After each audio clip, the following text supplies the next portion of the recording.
പ്രിയപ്പെട്ടവരെ, കിളിമാനൂർ പാപ്പാലയം എന്ന് പറയുന്ന സ്ഥലത്ത് മരണപ്പെട്ടു പോയ ഒരു സഹോദരൻ, കല്യാണത്തിന്റെ മണവറയ്ക്കകത്താണ് ആ സഹോദരന്റെ കഫം പൊതിഞ്ഞത്. മണവറയുടെ അകത്ത് വെച്ചാണ് ആ സഹോദരന്റെ കഫം പുടവ പൊതിഞ്ഞത്. ഞാനാണ് ആ വീട്ടിലേക്ക് മയ്യത്ത് പൊതിയാൻ വേണ്ടി ചെന്നത്. വളരെ സങ്കടം തോന്നി. 30 വയസ്സിനകത്ത് പ്രായമുള്ള സഹോദരനാണ്. കല്യാണം കഴിഞ്ഞിട്ട് 3 മാസമേ ആയുള്ളൂ. എന്തേ വരുന്നവരൊക്കെ പറയുകയാണ്, യവനിതിന്റെ വല്ല കാര്യമുണ്ടായിരുന്നോ? ഞാൻ ചോദിച്ചു, ഉപ്പാ, ഈ സഹോദരൻ മനഃപൂർവ്വം മരിച്ചതല്ലല്ലോ, അള്ളാന്റെ തീരുമാനമായപ്പം മരണപ്പെട്ടു പോയതല്ലേ. ആ സമയത്താണ് അവര് പറയുന്നത്, ഉസ്താദേ, ഇവന് മാരകമായ രോഗമായിരുന്നു. 3 വർഷത്തിൽ കൂടുതൽ ജീവിച്ചിരിക്കൂലാന്ന് 2 വർഷത്തിന് മുമ്പ് RCCയിലെ തിരുവനന്തപുരം RCCയില് വിദഗ്ധനായ ഡോക്ടർ സർട്ടിഫിക്കറ്റ് കൊടുത്ത രോഗത്തിനുടമയായിരുന്നു യവൻ. പിന്നെന്തിനാണ് പെണ്ണ് കെട്ടാൻ പോയത്? പിന്നെന്തിനാണ് നിക്കാഹിന് പോയത്?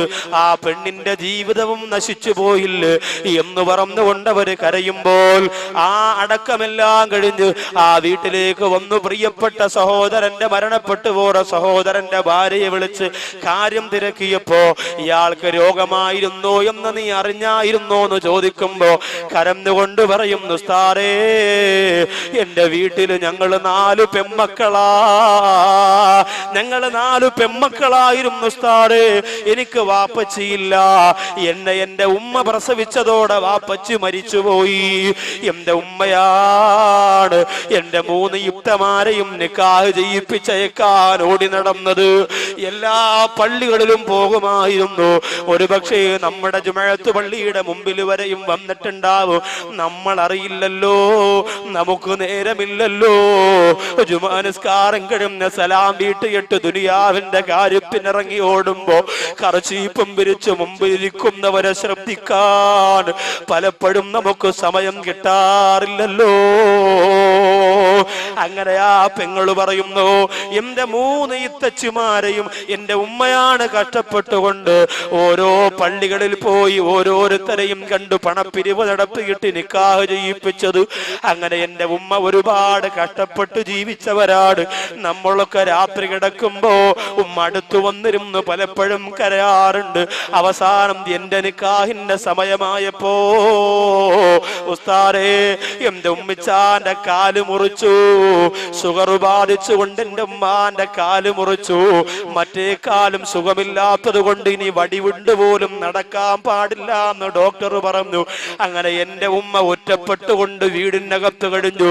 ഉസ്താദേ, എന്നും എന്റെ മുഖത്ത് നോക്കിയിട്ട് ഉമ്മ പറയും, നീ ഭാഗ്യം കെട്ടവളാണ് പെണ്ണേ.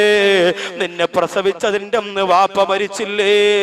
നിന്റെ നിക്കാഹിന് സമയമായപ്പോ എന്റെ കാല് പോയില്ലേ? ഇനി എങ്ങനെയാണ് മോളെ പുര നിറഞ്ഞു നിൽക്കുന്നതിനെ പറഞ്ഞു വിടുക എന്ന് ചിന്തിച്ചുകൊണ്ട് പൊട്ടിക്കരഞ്ഞപ്പോ, ഉസ്താദേ, ഒരുപാട് ദിവസം ഞാൻ മനസ്സുകൊണ്ട് ആത്മഹത്യ ചെയ്യാൻ ആഗ്രഹിച്ചു പോയതാണ്. പക്ഷേ ഈമാനില്ലാതെ മരിച്ചുപോയി നരകം കിട്ടുമെന്ന് പേടിച്ചുകൊണ്ടാണത് ചെയ്യാത്തത്. അവസാനം എന്നോടൊരു സുഹൃത്ത് വന്നു പറഞ്ഞു, പെണ്ണേ, സ്ത്രീധനം വേണ്ട, കൈമണി വേണ്ട, അച്ചാരം വേണ്ട, ഒരു നിക്കാഹിന് ഒരുങ്ങിക്കോ. ചെറുക്കനെ കണ്ടിഷ്ടപ്പെട്ടാൽ 1 രൂപ പോലും വാങ്ങാതെ നിന്നെ കെട്ടാനൊരുക്കമാണെന്ന് പറഞ്ഞപ്പോ ഞാനത് സമ്മതിച്ചു. അന്ന് എന്നെ കാണാൻ ഈ രോഗം പിടിച്ച സഹോദരനാണ് വന്നത്. കണ്ടിഷ്ടപ്പെട്ടിട്ട് അവസാനം എന്നോട് അയാൾ പറഞ്ഞു, പെണ്ണേ, ഏത് സമയത്തും മരിക്കുമെന്ന് ഡോക്ടർ പറഞ്ഞ് ചികിത്സ നിർത്തിയ ശരീരമാണ് എന്റേത്. അതുകൊണ്ട് എപ്പോഴും ഞാൻ മരിച്ചു പോകാ. 3 വർഷം വരെ ഡോക്ടർ ജീവിച്ചിരിക്കാൻ സാധ്യതയുണ്ടെന്ന് പറഞ്ഞെങ്കിൽ പ്രതീക്ഷയൊന്നുമില്ല. അതുകൊണ്ട് കുറഞ്ഞ കാലത്തിനിടയ്ക്ക് എനിക്കും നിനക്കുമാരി വിവാഹ ജീവിതത്തിൽ ഏർപ്പെടാ. ഞാൻ മരിച്ചാൽ എനിക്ക് വേണ്ടി ദുആ ചെയ്യുന്ന ഒരു ഭാര്യ, അള്ളാന്റെ അനുഗ്രഹം കൊണ്ടൊരു കുഞ്ഞിനെ തന്നാ എനിക്ക് വേണ്ടി ദ്വാരക്കുന്ന ഒരു കുഞ്ഞ്, ഇതാണ് എന്റെ ആഗ്രഹം. നിനക്ക് നിക്കാഹിന് സമ്മതമാണോ എന്ന് ചോദിച്ചപ്പോ ആ പെണ്ണു പറയും, ഉസ്താദേ, എന്റെ ഉമ്മയോട് പറയാറ്, എന്റെ ഇത്തമാരോട് രോഗത്തിന്റെ കാര്യം പറയാറ്, ആരോടും പറയാറ്. അള്ളാഹു ചിലപ്പോ രോഗം മാറ്റിക്കൊടുത്തെങ്കിലോ എന്ന് പറഞ്ഞ് കണ്ണീരോടെ ദുആ ചെയ്ത് ഞാൻ ആ നിക്കാഹിന് സമ്മതം മൂളി ഉസ്താദേ. അവിടെയും അള്ളാഹു എന്നെ തോൽപ്പിച്ചു കളഞ്ഞല്ലോ.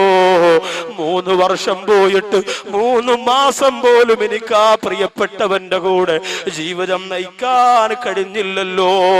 3 കോടി രൂപയ്ക്ക് മക്കളുടെ കല്യാണത്തിന് ഭക്ഷണം വെച്ച് വിളമ്പുന്ന പണക്കൊതിയന്മാര് പഠിച്ചോ.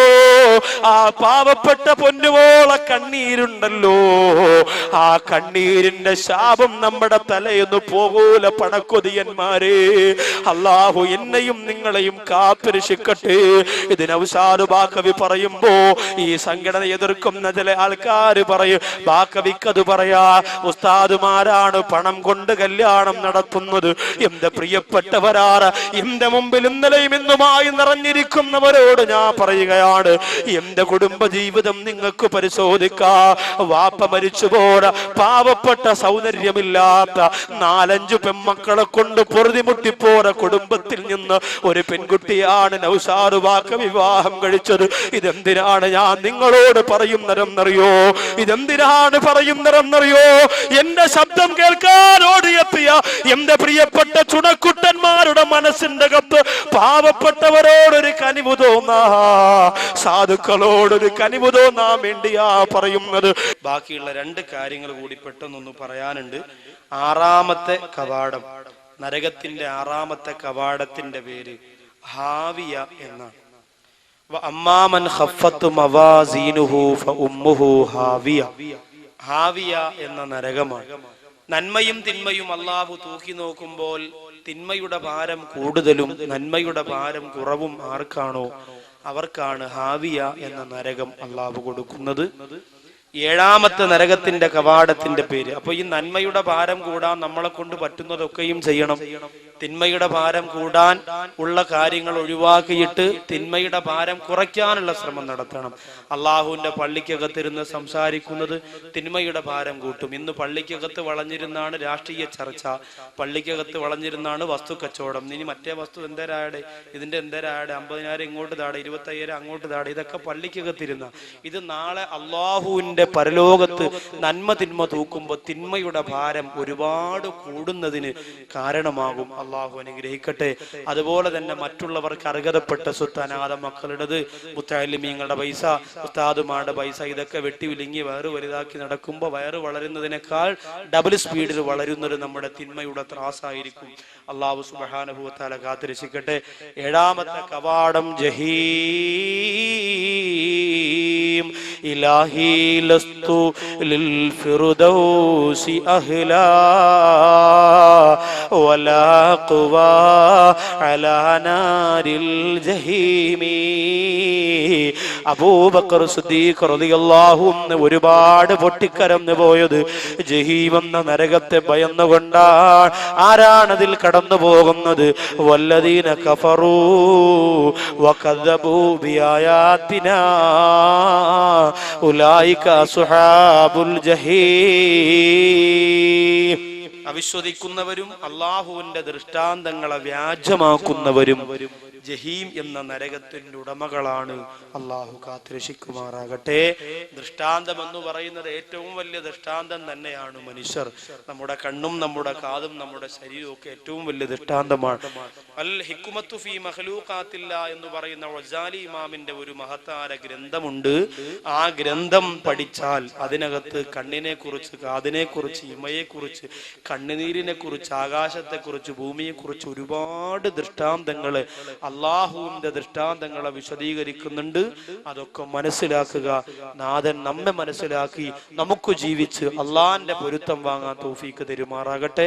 എല്ലാ സഹോദരങ്ങളും ഇരുന്നു കൊണ്ട് തന്നെ 33 സലാത്ത് ചൊല്ലുക. അത് കഴിഞ്ഞിട്ട് നമുക്ക് എഴുന്നേറ്റ് ഇൻഷാ അല്ലാഹ് ദുആ ചെയ്യാം. നാഥൻ സ്വീകരിക്കട്ടെ. وسلم صلى الله على محمد صلى الله عليه وسلم صلى الله على محمد صلى الله عليه وسلم صلى الله على محمد صلى الله عليه وسلم صلى الله على محمد صلى الله عليه وسلم صلى الله على محمد صلى الله عليه وسلم صلى الله على محمد صلى الله عليه وسلم صلى الله على محمد صلى الله عليه وسلم صلى الله على محمد صلى الله عليه وسلم. സ്വലാത്ത് ആരും ഒഴിവാക്കരുത്. ഇത്രയും പേര് ചൊല്ലുമ്പോൾ ഇതൊരു വലിയ സമ്മാനമാണ് നിബിധങ്ങൾക്ക്. ഇതിന്റെ ബർക്കത്ത് കൊണ്ട് നമ്മുടെ ദുആ അല്ലാഹ് സ്വീകരിക്കണം. അതിനെല്ലാവരും ചൊല്ലും. സ്വല്ലല്ലാഹു അലാ മുഹമ്മദ് സല്ലല്ലാഹു അലൈഹി വസല്ലം സല്ലല്ലാഹു അലാ മുഹമ്മദ് സല്ലല്ലാഹു അലൈഹി വസല്ലം സല്ലല്ലാഹു അലാ മുഹമ്മദ് സല്ലല്ലാഹു അലൈഹി വസല്ലം സല്ലല്ലാഹു അലാ മുഹമ്മദ് സല്ലല്ലാഹു അലൈഹി വസല്ലം സല്ലല്ലാഹു അലാ മുഹമ്മദ് സല്ലല്ലാഹു അലൈഹി വസല്ലം സല്ലല്ലാഹു അലാ മുഹമ്മദ് സല്ലല്ലാഹു അലൈഹി വസല്ലം അലൈഹി വസല്ലം സല്ലല്ലാഹു അലാ മുഹമ്മദ് സല്ലല്ലാഹു അലൈഹി വസല്ലം. സഹോദരിമാരെ ഭാഗത്ത് ഒന്ന് രണ്ടുപേര് ചെല്ലണം. നിർബന്ധമൊന്നുമില്ല. താല്പര്യമുള്ളവരുണ്ടെങ്കിൽ നബിതങ്ങളുടെ ഈ സലാത്തിനെ സാക്ഷി നിർത്തിയിട്ട് ഉസ്താദേ ഇത് ആ വിവാഹിതയാകാൻ പോകുന്ന പെൺകുട്ടിക്കുള്ളതാന്ന് പറഞ്ഞ് മാറ്റിവെക്കാനുണ്ടെങ്കിൽ കൊടുത്തേക്ക്. നിർബന്ധമില്ല. സന്മനസ്സോടുകൂടി താല്പര്യത്തോടുണ്ടെങ്കിൽ മാത്രം. ഇല്ലെങ്കിൽ വിഷമമൊന്നുമില്ല. അവസാനം ചോദിച്ചു എന്ന് മാത്രമേ ഉള്ളൂ. സല്ലല്ലാഹു അലാ മുഹമ്മദ് സല്ലല്ലാഹു അലൈഹി വസല്ലം സല്ലല്ലാഹു അലാ മുഹമ്മദ് സല്ലല്ലാഹു അലൈഹി വസല്ലം.